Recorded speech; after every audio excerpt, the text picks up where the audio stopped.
इस सेटअप में हमको क्या दिखाई पड़ रहा है, हमारा जो सपोर्ट है यहाँ पर हमें सपोर्ट दिखाई पड़ रहा है, यहाँ पर हमारा रेजिस्टेंस दिखाई पड़ रहा है, इस जगह पर हमको WTT दिखाई पड़ रहा है, रेजिस्टेंस हमारा टॉप पर भाग रहा है। तो लिखा क्या है, सपोर्ट WTB टू स्ट्रॉन्ग।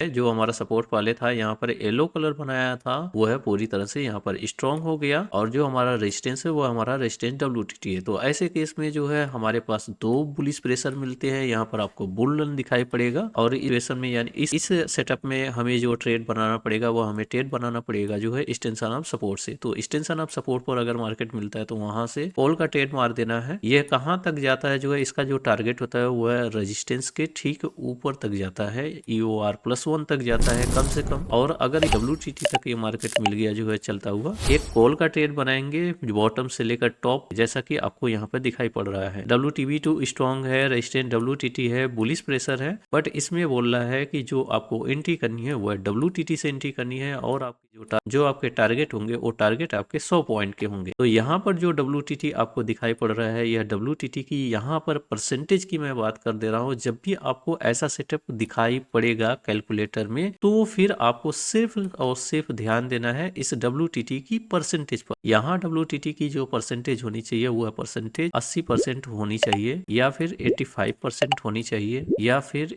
87% भी वैलिड है। यानी कि परसेंटेज इतनी होनी चाहिए कि यह हमें दिखाई पड़े कि यह रेजिस्टेंस हमारा शिफ्ट ना हो सके टॉप पर। तो उसी कंडीशन में हमें WTT से वापस से एक ट्रेड देखने को मिलेगा, और यह ट्रेड WTT से मारने के बाद यह मार्केट पूरी तरह से 100 पॉइंट आपको टारगेट दे देता है।